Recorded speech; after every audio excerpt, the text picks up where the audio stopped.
அதனால் அருமையானவர்களே, நாம் இந்த புத்தாண்டில் அந்த நம்பிக்கையோடு நாம் நடைபோடணும். நாம் சோர்ந்து போயிடக்கூடாது. உலகத்தில் எந்த சமுதாயமும் நம்பிக்கை இழக்கலாம், எந்த சமுதாயமும் சோர்ந்து படுக்கலாம். ஆனால் உம்மத்த முஸ்லிமா சோர்ந்து படுக்கிற சமூகம் அல்ல. முன்னேறி கொண்டு போகணும். என்ன வேணாலும் நடக்கட்டும், என்ன வேணாலும் வரட்டும், அதையெல்லாம் தூக்கி தள்ளி வச்சிருங்க.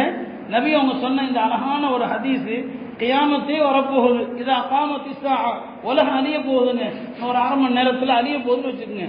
சொன்னாங்க, ஒபியதி அஹதிக்கும் ஃபசீலா, உங்களில் ஒருத்தர் கையில் ஒரு மரக்கன்று இருக்குது. அரை மணி நேரத்தில் உலகம் அழிய போகுது, மரக்கன்று இருக்குது. இப்போ யாராவது இந்த மரக்கன்றை நடணும்னு நினைப்பாங்களா? உலகமே அழிய போகுது, யாருக்காண்டி மரக்கன்று? ஆனால் பெருமானார் சொன்னாங்க, உலகம் அழிஞ்சா அழியட்டும், உன் கையில மரக்கன்று இருந்தால் அந்த மரக்கன்றை நடு, கியாமத்து வர்றது வந்துட்டு போகட்டும். இதுக்கு என்ன அர்த்தம்? உலகம் அழியிற வரைக்கும் முஸ்லிம் உழைத்து கொண்டே இருக்க வேண்டும். உலகம் அழியிறது அழியட்டும், இன்னும் 10 நிமிஷத்துல அழிஞ்சாலும் சரிதான். இந்த 10 நிமிஷத்துல உங்களால் ஒரு காரியம் செய்ய முடியும் என்றால் அந்த காரியத்தை செய்துவிட்டு மரணத்தை சந்தியுங்கள். வாழுகிற காலத்தில் அர்த்தமுள்ள பணிகளை செய்யணும். நாளை பின்னால் நம்முடைய சமுதாயம் நம்மள பேசணும், நம்முடைய பணிகளை பாராட்டணும், இவ்வளவு பெரிய பணிகள் செஞ்சாங்கன்னு சொல்லணும். அப்படிப்பட்ட வாழ்க்கை தான் நம்பிக்கையை தருகிற வாழ்க்கை. அப்படி எத்தனையோ பிரமுகர்கள் நம்முடைய ஊரிலும் இருந்திருக்கிறாங்க. இன்னைக்கும் அவங்கள பெருமையோடு பேசுகிறோம். அது போன்ற இந்த சமூகத்துக்கு பயனுள்ள காரியங்களை செய்யறதுல நாம முன்னேறணுமே தவிர, இந்த அரசியல் தகவல்கள், வாட்ஸ்அப்ல வரக்கூடிய விஷயங்கள், ஒவ்வொரு ஜும்மாலையும் நான் சொல்றேன், அதையெல்லாம் படிக்க வேண்டாம். அதையெல்லாம் தயவு செஞ்சு விட்டுருங்க. நம்பிக்கை இழக்க செய்யும், மேலும் மேலும் நம்முடைய நம்பிக்கையை பலவீனப்படுத்தும். நம்ம அல்லாஹ்வோடு பேசுவோம், அவ்வளவுதான். எல்லா விஷயத்தையும் அல்லாஹ்ட்ட வைங்க, அல்லாஹ் நிச்சயமாக வெற்றியை தருவான். இல்லாமல் அல்லாஹ் இந்த ஆண்டை அப்படிப்பட்ட ஆண்டாக, முஸ்லிம்களுக்கு சுப செய்தியான ஆண்டாக ஆக்குவானாக. ஒரு 5 அமல் செய்யுங்க, நீங்க எல்லாம் அல்லாஹ்வுடைய அவுலியாக்களாக ஆயிடுவீங்க. 5 அமல் செஞ்சா அல்லாஹ்வுடைய வலினா சாதாரண விஷயம் அல்ல, அல்லாஹ்வுடைய வலியாக ஆயிடுவீங்க. முதல் அமல் என்ன? குர்ஆன் அதிகமா ஓதுங்க. குர்ஆன் இருக்குதே, உலமாக்கள் சொல்லுவாங்க அல்லாஹ்வுடைய கடிதம். அது அல்லாஹ் போட்டுக்கிட்டே இருந்த கடிதம். அல்லாஹ் கொஞ்சம் கொஞ்சமா இறக்கிறான் இல்லையா, ஒரு கடிதம் அது.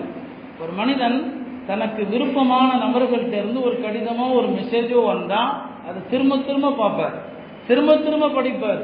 எத்தனை தடவை படித்தாலும் அவருக்கு அழுக்காது, அவருக்கு அழுத்து செழிப்படைய மாட்டார். ஏன்னா அவருக்கு பிரியமானவர் எழுதிய கடிதம்.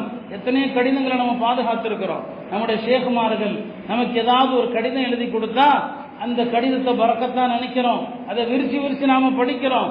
இது அல்லாஹ் உங்களுக்கு அனுப்பிய கடிதம். இது அந்த கடிதத்தை படிங்க, அந்த கடிதத்தை திரும்ப திரும்ப படிங்க, அல்லாஹுடைய வலி ஆயிடுவீங்க.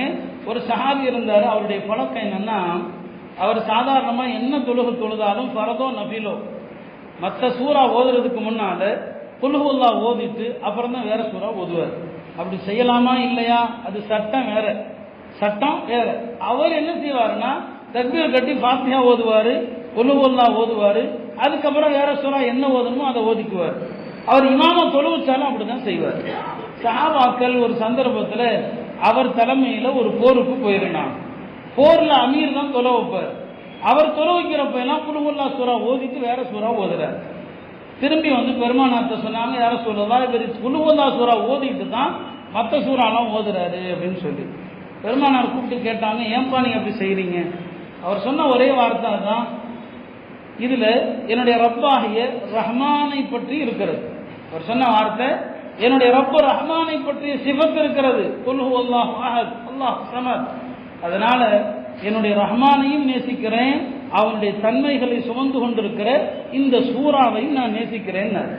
என்னுடைய ரப்பை நான் நேசிக்கிறேன், அவனுடைய தன்மைகளை பொதிந்திருக்கிற இந்த சூறாவை நேசிக்கிறேன்.